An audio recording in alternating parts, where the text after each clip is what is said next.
Ciao chitarristi, oggi si parla di Boss Katana versione 3, l'ultima versione di iniziamo benissimo. Dicevo, si parla dell'ultima versione di questo amplificatore famosissimo, uno dei migliori in quella fascia di prezzo. Probabilmente l'amplificatore di fascia 200-300 euro più performante di sempre. Titolo del video. Ora vorrei iniziare analizzando una frase che Boss scrive sul suo nuovo amplificatore: The next generation of a modern classic. Ci sono un po' di modern classic, next generation, però ha un senso, perché il classic si riferisce al fatto che il Boss Katana, come vi dicevo un attimo fa, effettivamente è diventata una cosa di cultura generale dei chitarristi, cioè è una cosa radicata proprio dentro i chitarristi. Moderno perché non si parla di amplificatori a valvole di 8000 anni fa. Next generation perché è arrivata la nuova versione con una serie di aggiornamenti che vediamo in questo video. Intanto vi dico che l'amplificatore è arrivato qui nel mio studio grazie ai ragazzi di Musical Store 2005 che l'hanno messo a disposizione per questo video e per una sorpresa che vedrete con tutta probabilità settimana prossima. Quindi like al video, iscrivetevi al canale, così avete messo il like e il mio video vi compare, poi i miei video vi compaiono in generale e quindi sarà una tortura per voi. Se vi iscrivete attivate la campanella, se non li vedete arrivo io a dirvelo. Ora, a che punto eravamo con la serie Katana? Eravamo in una situazione un attimino delicata secondo me. Se vi ricordate, l'ultimo video su questa serie di amplificatori che ho fatto parlava di quanto non avesse senso l'ultima iterazione di Boss Katana, che era una versione, diciamo, possiamo chiamarla mid-gen. Gli amanti dei videogiochi sanno a cosa mi riferisco. Praticamente c'era il Boss Katana 50 MK2 e poi è uscita questa versione Boss Katana 50 MK2 EX, intermezzo tra MK2 e la nuova Gen 3 che è uscita. Tra l'altro notare che hanno iniziato a chiamarlo Gen 3 e non MK3. Butto lì così la monetina. Secondo me dal prossimo modello di Katana si staccano da questa cosa di MK2, Gen 3, non faranno uscire la Gen 4. Vabbè, ci vediamo l'anno prossimo per scoprirlo. Comunque eravamo rimasti che quell'amplificatore uscito, il Boss Katana 50 EX MK2, andava un po' contro a quella che era la natura del Boss Katana, ovvero l'amplificatore accessibile a tutti ma super performante. Perché intanto alzava il prezzo dell'amplificatore di base e poi ti chiedeva altri 150 euro per una pedaliera dedicata, cosa che valeva anche per gli altri amplificatori il Katana. Però il prezzo di base del Katana è sempre stato più basso. Cioè io mi ricordo quando ho fatto il primo video sul primo Boss Katana qui sul canale e si parlava di 249 euro. Il 50 EX MK2 era abbondantemente sopra, cioè si arrivava a spendere, mi sembra, una roba tipo intorno ai 500 euro per il bundle tra l'amplificatore e la pedaliera, parliamone. Quindi ora è uscita questa nuova versione e vediamo, partendo da quel punto lì, dove siamo arrivati adesso. Quindi prima cosa da fare secondo me è guardare quanto costa questo nuovo Boss Katana. Su Musical Store 2005 è proposto alla cifra di 329 euro. Il punto sarà cercare di capire quanto l'aumento di prezzo sia effettivamente giustificato, calcolando comunque che viviamo in un'epoca in cui tutto sta aumentando di prezzo, ok? Quindi questa cosa teniamola sempre a mente. Sarà la rivoluzione che promettono? Boh, scopriamolo. Effettivamente devo dirvi però che la versione in prova che ho io è la versione EX, non la 50 normale, quindi ha qualcosina in più. Quindi il pannello posteriore che vi faccio vedere tra poco è quello del 50 EX, quello del 50 normale è ancora un pochettino più scarno, per questo tutto il discorso del 100 watt ha ancora più senso dopo. E l'altra differenza è il prezzo: 325 e 329 era la versione 50 normale, la versione EX costa un po' di più e quindi il discorso penso sia praticamente uguale a quello dell'ultimo video che trovate qui sul canale. Torniamo al video. Allora intanto vi faccio vedere il nuovo Boss Katana, che è uguale a quello sì, è più o meno simile, cioè alla fine il form factor di questi prodotti è corretto che rimanga lo stesso, funziona, non c'è nessun motivo per cambiarlo. Però ho notato delle scrittine, delle cose molto interessanti. Intanto partiamo col dire che le simulazioni di amplificatori presenti all'interno del Boss Katana Gen 3 sono migliorate. Infatti la tecnologia su cui si basano, che si chiama Tube Logic, è stata evoluta. Questi miglioramenti dovrebbero, usiamo il condizionale poi lo verifichiamo, dovrebbero migliorare in generale il suono, ma nello specifico dovrebbero andare a aumentare la sensazione di realismo per quanto riguarda il feel, come sentiamo noi il suono mentre suoniamo, e la risposta al nostro tocco. Quindi come cambia il suono in base a come suoniamo noi. Ecco, queste cose dovrebbero essere, diciamo, le aree in cui questa tecnologia è stata migliorata. Sono le cose di cui i chitarristi si lamentano di solito quando sentono un suono finto, quindi giusto migliorare lì, dicendo comunque che di base i vecchi Boss Katana suonavano già bene per quello che era il loro costo. Ho visto che tra i vari voicing dell'amplificatore, perché questo amplificatore ha una manopola da cui si possono cambiare i voicing, quindi diciamo i tipi di simulazione, ok? Si passa da acoustic, clean, c'è l'overdrive, c'è overdrive che qua si chiama crunch, c'è lead, c'è brown che è brown sound, quindi quello bello, ok, brown sound. Se sapete chi è il chitarrista tipico del brown sound, scrivetelo nei commenti, vediamo quanti di voi lo sanno. E quest'anno è stata aggiunta la voce pushed. Questo potrebbe essere una roba molto interessante. Una delle cose che i chitarristi fanno sempre più fatica a tirare fuori da dei device digitali per chitarra è quel suono che si chiama edge of breakup. Quindi al limite tra il clean e il distorto. Di solito, questo tipo di suono è la piattaforma perfetta per essere utilizzato con dei pedali. Hanno voluto introdurla qui, su questo amplificatore. Non vedo l'ora di provarla e scoprire com'è. Parlando un po' in generale più dell'amplificatore, quindi di come è strutturato, per chi non ha mai visto questo tipo di amplificatore o ci si sta approcciando per la prima volta, è giusto specificare alcune cose. Ci sono 12 amp character, quindi i voicing che vi dicevo. Sono 12, perché sono 6 che vedete scritti su questo potenziometro qui, più altri 6 che sono una versione alternativa ai 6 che ci sono scritti. Molto facile. Passiamo da acoustic, clean,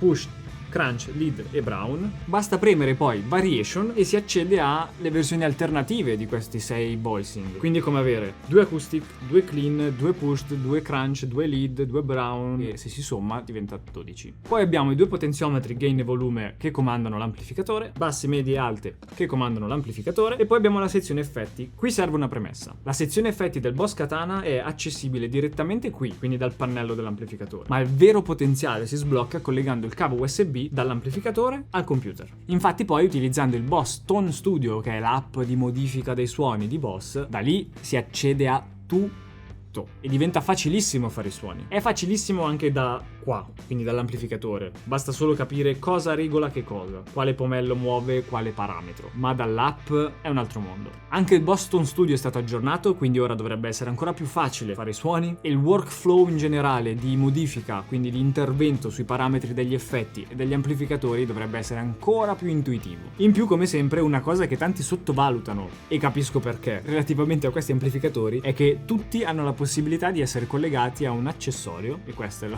motivo per cui viene un attimo messa da parte la cosa, che lo rende, diciamo, Bluetooth, e quindi poi si ha l'accesso di modifica di tutti questi parametri anche da un'app mobile, oltre che la trasmissione audio via Bluetooth. Perché viene ignorata un attimo? Perché questo accessorio semplicemente è accessorio e costa, e va un attimo contro al tenere l'ampli economico. Però è giusto sapere che comunque si può fare. Si parla comunque di una spesa sulla cinquantina di euro, quindi non una roba mega iper costosa, però lì dipende da voi. Se per voi ne vale la pena, ci sta a spenderli. Tornando all'amplificatore, nella parte finale abbiamo i controlli di master, quindi abbiamo il master volume, quindi il volume di uscita, e poi il selettore di potenza. Questo è molto importante, sia per la versione 50 che per la versione 100. Perché? Tutti mi scrivete sempre: mi piacerebbe comprare il Boss Katana, ma vorrei il 100, ma non so, magari è troppo poco. Allora, intanto io vi consiglio sempre di prendere la versione 100 perché ha un po' più di possibilità a livello di connessioni. Tra un attimo giriamo l'amplificatore e lo vediamo. Ma l'altro motivo per cui vi consiglio sempre il 100 watt, e voi mi dite sì però io abito in condominio, è perché ha esattamente lo stesso pomello che permette di cambiare il wattaggio, quindi la potenza dell'amplificatore. Prendendo questo nel caso specifico, questo è un 50 watt, ha la modalità standby, quindi spento, 0,5 watt. 0,5 watt sono l'1% di 50 e quindi ci permette di utilizzare l'amplificatore all'1% della potenza. La stessa cosa vale per il 100 watt, infatti si parla di usarlo a 1 watt. Se 1 watt non è utilizzabile in casa, poi si passa a metà della potenza, quindi il 100 watt diventa un 50, quindi come questo diventa invece un 25 watt, e poi c'è max, quindi massimo della potenza. Il 100 watt butta giù i muri, il 50 watt dà fastidio ai vicini magari, ma neanche troppo in realtà, dipende dai vicini che avete. Provate, scopritelo, è un'esperienza da fare comunque. L'altoparlante, quindi lo speaker dell'amplificatore, è stato migliorato. Abbiamo un cono qui dentro perché è migliorato. Ce n'era bisogno? Dipende. Per chi lo utilizzava prevalentemente in cuffia, magari no. Per chi vorrebbe utilizzarlo anche sul palco, magari in sala prove con gli amici, fare le prove, suonare, eccetera eccetera, è un bel miglioramento. Ora giriamo l'amplificatore e parliamo un attimo di una cosa.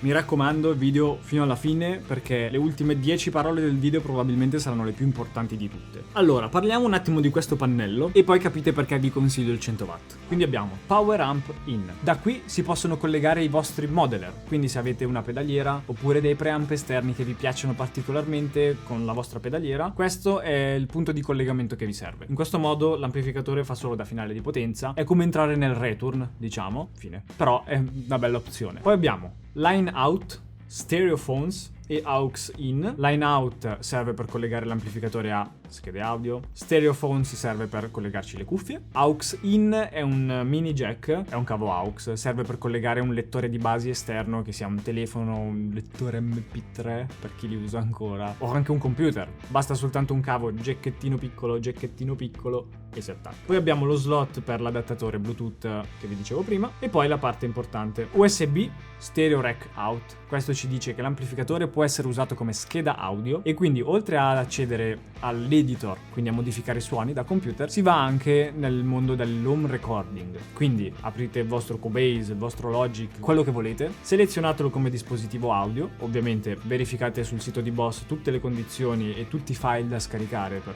rendere questa cosa possibile, tipo i driver se avete Windows, e poi niente, potete registrare direttamente il vostro suono nel vostro computer. E poi abbiamo Foot Control, quindi da qui si accede al controllo non manuale, ma piede coi piedi. Qui abbiamo Exp Pedal, quindi pedale di espressione per collegarlo e utilizzarlo su diversi parametri, da volume, probabilmente wah, potete gestire qualsiasi parametro, gain, delay, quello che volete. E poi GAFC. GAFC è dove si collega la pedaliera dedicata proprietaria Boss, simile a quella che vi ho fatto vedere nell'ultimo video del Boss Katana. Questa pedaliera ha un costo. Ci sono anche delle alternative? Assolutamente sì, valutatele. Ma adesso vi faccio vedere con una foto il pannello posteriore del Boss Katana 100. Restiamo sempre nella versione 3. Se ci fate caso ci sono dei collegamenti in più. Abbiamo intanto uno switch per lo stereo expand, quindi vuol dire che possiamo prendere un cabinet separato, collegarlo lì e avere una configurazione stereo con due amplificatori. Non ci vedo l'utilità sinceramente, ma va bene. Ma poi abbiamo l'effect loop, send and return, cosa che sul Boss Katana 50 non c'è mai stata, e questo è uno dei motivi per cui vi consiglio il Boss Katana 100. Semplicemente è più completo da questo punto di vista, più flessibile, va un attimo contro quello che penso del Boss Katana, perché penso che il Boss Katana sia da utilizzare così com'è, all in one. Però è anche vero che siamo chitarristi, abbiamo i nostri pedali, magari degli acquisti che abbiamo già fatto e non vogliamo renderli inutili e buttarli via. Tramite questa funzionalità possiamo comunque utilizzarli e non ci vedo niente di male sinceramente. Poi, visto che il prezzo non è così esageratamente sopra rispetto alla versione 50, ma quindi come suona?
Ora siamo al punto di quelle famose 10 parole che sono le più importanti di tutto il video. Questo amplificatore, Boss Katana Gen 3, ne vale la pena? Ni. Cioè, bisogna essere trasparenti. Sì, perché comunque resta un amplificatore accessibile che permette di fare un sacco di cose. E uno che decide di fare un upgrade e prendere un amplificatore completo per fare tutto, più o meno sui 300 euro si porta a casa il Katana 50. Non gli serve usare pedalini esterni, quindi del send e return del 100 watt, chi se ne frega. Tutto completo, all in one. E questo era il sì. No, perché? Perché le versioni vecchie comunque funzionano bene. Non sono così obsolete rispetto a questo. Quindi vale la pena comunque setacciare internet per qualche affare. Potreste trovare qualche versione vecchia a prezzi super interessanti o, perché no, dei rimasugli di magazzino. Controllate sullo stesso Musical Store 2005, vi lascio il link qui sotto in descrizione. Potreste trovare dei rimasugli delle vecchie versioni del Boss Katana MK2, sia 50 che 100 watt, che sono semplicemente rimaste lì in attesa che qualcuno inizi a suonare per essere acquistate. Potreste fare un affare. Lo dico per voi, non vi ho detto di iscrivervi, ricordatevi.